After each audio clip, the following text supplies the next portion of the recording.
निर्जला एकादशी ज्येष्ठ माह के प्रथम पखवाड़े में पड़ने वाले शुक्ल पक्ष की एकादशी को निर्जला एकादशी के नाम से जाना जाता है। इस एकादशी को भीमसेनी एकादशी और पांडव एकादशी भी कहा जाता है। निर्जला एकादशी अर्थात बिना पानी के व्रत को निर्जला व्रत कहते हैं और निर्जला एकादशी का उपवास किसी भी प्रकार के भोजन और पानी के बिना किया जाता है। उपवास के कठोर नियमों के कारण सभी व्रतों में निर्जला एकादशी व्रत सबसे कठिन होता है। एकादशी तिथि को भगवान नारायण श्री हरि का स्मरण करते हुए व्रत रहने का विधान है। शास्त्रों में प्रत्येक पखवाड़े पड़ने वाले एकादशी की महिमा बताई गई है। श्री हरि नारायण ने स्वयं अपने मुख से एकादशी की महिमा और इससे होने वाले लाभों को बताया है। ओम नमो भगवते वासुदेवाय नमः। निर्जला एकादशी में श्रद्धालु भोजन ही नहीं वरन पानी भी ग्रहण नहीं करते। जो श्रद्धालु साल के पूरे 24 एकादशी का उपवास नहीं कर सकते उन्हें निर्जला एकादशी का उपवास करना चाहिए, क्योंकि निर्जला एकादशी का उपवास करने से सभी 24 एकादशियों का फल मिल जाता है। निर्जला एकादशी का व्रत ज्येष्ठ माह में शुक्ल पक्ष के दौरान किया जाता है। अंग्रेजी कैलेंडर के अनुसार यह मई और जून माह में पड़ता है। निर्जला एकादशी के पहले दिन पड़ने वाली तिथि दशमी को गंगा दशहरा के नाम से मनाया जाता है। कभी कभी गंगा दशहरा और निर्जला एकादशी एक ही तिथि को पड़ता है। आइए जाने निर्जला एकादशी की कथा के पीछे के पौराणिक कारण। दोस्तों, महाभारत काल में पांचों पांडवों के संबंध में आप सभी जानते हैं। सम्राट युधिष्ठिर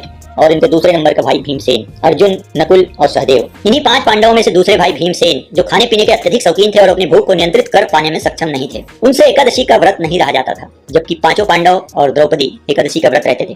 पांचों पांडवों में से चारों भाई और द्रौपदी एकादशी का व्रत बड़ी श्रद्धा से किया करते थे। अन्य पांडवों के साथ रहते हुए भीमसेन अपनी इस लाचारी और कमजोरी को लेकर बहुत परेशान थे। भीमसेन को लगता था कि वह एकादशी व्रत न करके भगवान विष्णु का अनादर कर रहा है। इस दुविधा से उभरने के लिए भीमसेन महर्षि व्यास के पास गए। तब महर्षि व्यास ने भीमसेन को एकादशी व्रत रहने का सुझाव दिया। उन्होंने भीमसेन से कहा कि आप साल में एक बार निर्जला एकादशी का व्रत रहा करो। निर्जला एकादशी साल की 24 एकादशियों के तुल्य है। इसी पौराणिक कथा के बाद निर्जला एकादशी को भीमसेनी एकादशी और पांडव एकादशी भी कहा जाता है। आज हम जानते हैं एकादशी व्रत उपवास के बाद पारण कैसे करें। किसी भी व्रत को रहने के बाद दूसरे दिन उस व्रत को तोड़ने के बाद खाने की प्रक्रिया को पारण कहा जाता है। एकादशी व्रत का पारण अगले दिन सूर्योदय के बाद किया जाता है। एकादशी व्रत का पारण द्वादशी तिथि समाप्त होने से पहले करना अति आवश्यक है। यदि द्वादशी तिथि सूर्योदय से पहले समाप्त हो गई तो एकादशी व्रत का पारण सूर्योदय के बाद ही होता है। द्वादशी तिथि के भीतर पारण न करना पाप करने के समान होता है। एकादशी व्रत का पारण हरिवासर के दौरान भी नहीं करना चाहिए। जो श्रद्धालु व्रत कर रहे हैं उन्हें व्रत तोड़ने से पहले हरिवासर समाप्त होने की प्रतीक्षा करनी चाहिए।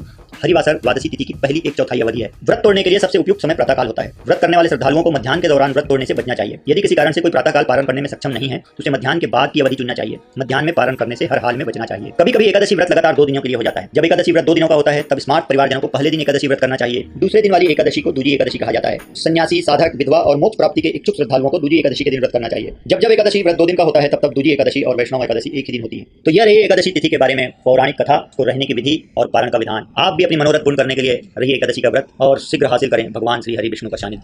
आपकी हर मनोकामना भगवान विष्णु